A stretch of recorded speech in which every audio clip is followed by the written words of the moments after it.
Carla Shedd has been really generous in agreeing to give closing remarks for today's symposium. And of course, you know that Carla Shedd is an assistant professor of sociology and African American studies at Columbia. You may well be familiar with her first book, which she's finishing, Arresting Development, Race, Place, and the End of Adolescence, which focuses on the city of Chicago and looks at two institutions that prominently shape the lives of urban youth, the public school system and the criminal justice system. But of course, what you may not know is that in putting this symposium together, she brought such excitement and joy to the project that it really was wonderful to see. And thank you again for agreeing to do the closing remarks. I also had Jafari Allen say, look to the children, because I think that gives us an opening for thinking about how we progress forward and how we really build on what we have as a foundation. In my current project, I've been thinking a lot about legacy, thinking about what it is that we have inherited as individuals, as a community, as communities, as institutions, and also thinking about what it is that we will pass along to the next generation as teachers, as parents, as mentors, as any other type of identity or role that you can think about, but really understanding the key formative roles that we play in others' lives and that we recognize the roles that others have played in our lives. This occasion of celebrating the 20 years of IRAAS really allow us to both reflect but also to think about our charge going forward. So last night's reception, where we had words from Leith Mullings, accomplished anthropologist in her own right, but also the partner to Manning Marable, she really opened up the conversation, and she reminded us of a few key things that I want to reiterate today. She told us that the founder of IRAAS, Manning Marable, was convinced that his presence here at Columbia was the direct result of the Black freedom struggle. Mary Patillo's reflections today, really enhance the kind of descriptive characteristics of thinking about these fights and really emplacing them and understanding their great impact. So I'm glad that we were still having conversations today that started last night. She also gave that there was a mandate that Manning took the charge in following and his understanding of what African American scholarship should be. And Marcus, you totally passed the test in remembering those three tenets, which one is that it should be descriptive in its treatment of the specter of African American life. It should be critical in its analysis of the racist assumptions and the theories of inequality that pervade these academic spaces. And finally, it should be prescriptive, outlining the possible solutions or collective strategies for empowerment. And so we have continued that mandate as best as we could in the last 20 years, and there's so much excitement in thinking about what will happen in the way forward with our new leadership that will come from Sam Roberts starting next year, and continuing to build on so many gains that we've achieved from prior directors, Farrah Griffin, Stephen Gregory, Fred Harris. So there's much to build on beyond what Manning did, and thinking about our present, where we are now, but also looking ahead to the future. And so we invoke Manning's name and looking to the ancestors and taking on that charge. But John Ryder's comments today about Martin Luther King allow us to think about the problematic elements of just talking about a leader, a charismatic person, making someone a saint. What we want to do is move beyond that. We want to think about an institution builder, we want to think about a legacy that can continue on. And that's what we have here with the Institute for Research in African American Studies, thanks to Manning, but that builds on the collective efforts and works of people from so many decades of work here at Columbia, but also across the nation. And if we sort of think about this larger theme in our conversations today, from beyond the borders of the United States to the global world.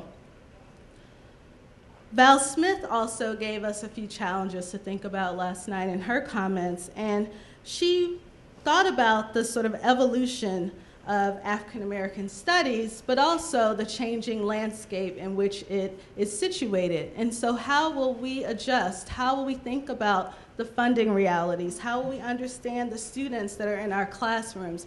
How will we think about the priorities and moving towards science and technology and engineering and math, and really seeing the humanist approach embedded in all of those fields and bringing people in, but also moving outside of our silos and going beyond. So thank you for saying something about that too, Elizabeth Alexander. So from the Foundations panel and also this afternoon's Utopian Visions that came into the panel discussion about the imagined futures, I wanted to highlight just a few central themes. One is on mobility and thinking about physical transgressions across various borders and how people move locally, nationally, globally. And in this border crossing, how might we keep in view all elements of these iterations of movement, the local, the national, the global? So Josh Gould in his research really tries to keep that highlighted and make it nuanced and make it something much more central to larger discussions about the diaspora and about its dynamism. It's not just rooted in place, but there's something beyond just place at work. Mary Patillo's comments make us think about the mobility of the social sort. So how do we understand upward mobility as well as downward mobility, especially if we think of the plight of African Americans? So if we can, delight in our privilege, try to figure out a way out of the peril to which we have to deal with, and also understand the very fragile circumstances in straddling these various sort of states of being. This will enrich a lot of our conversations. Next, I want to think about power. How do we gain power, but also how do we keep power? There's a lot of talk about resources for our various programs and thinking of these institutions, but also how this is a very homogeneous conversation if we look at the people in the room and the various sort of credentials that we may have. So how do we move outside of that? How do we think, as Josh said, about the asymmetries in power and resources? And how does that work within groups, and across institutions? Next, I want to think about this idea of engagement. So Manning was really clear about engaging with the larger community, but in our conversation this afternoon, we talked about the engagement with other bodies, so moving across disciplines, also understanding what happens across and within cultures, across and within various geographies, and how there may be ways of laying on top desire if we understand these bodies and ways that we engage with each other.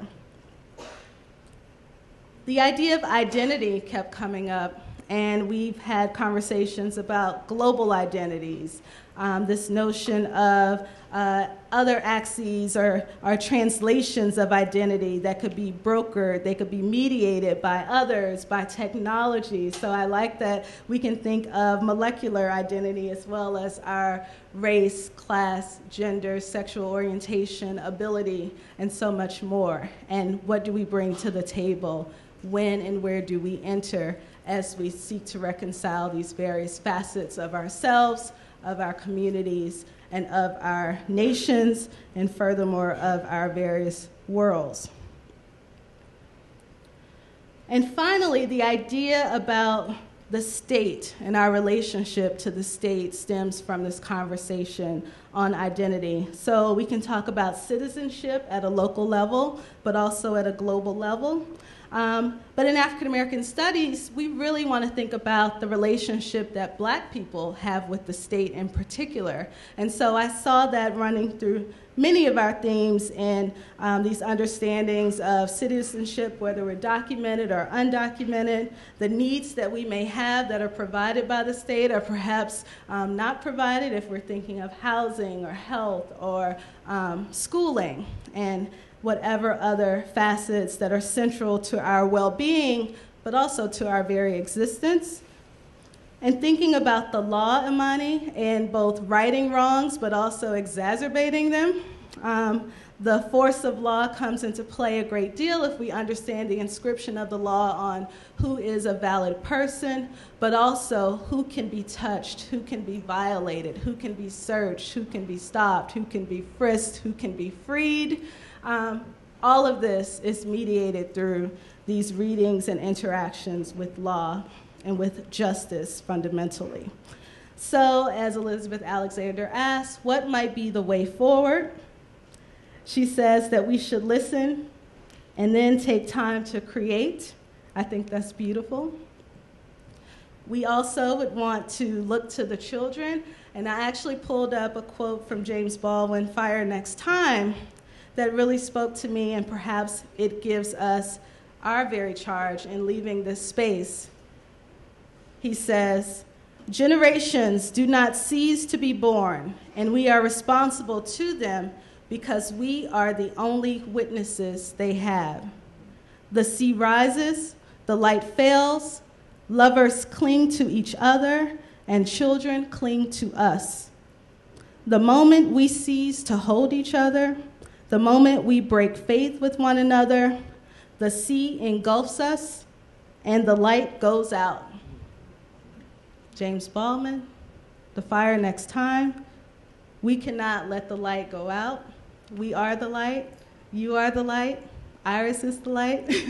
And so many other institutions. So thank you for joining us for this conversation. And we look forward to the next time we see you, 25th anniversary celebration, or perhaps before that. Thank you.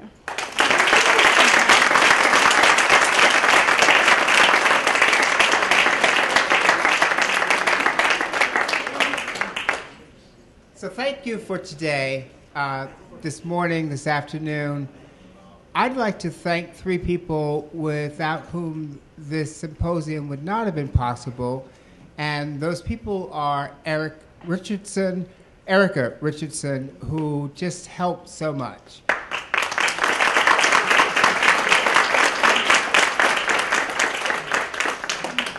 And of course, when we think about IRAAS, and we celebrate the last 20 years, and we look forward to more scholarship and more research and more teaching, we would be remiss if we didn't point out the people who really hold the institution together and who help to keep us sane and who really put together a very nice symposium.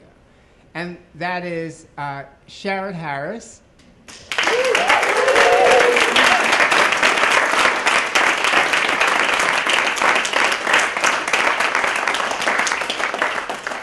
and Sean Mendoza.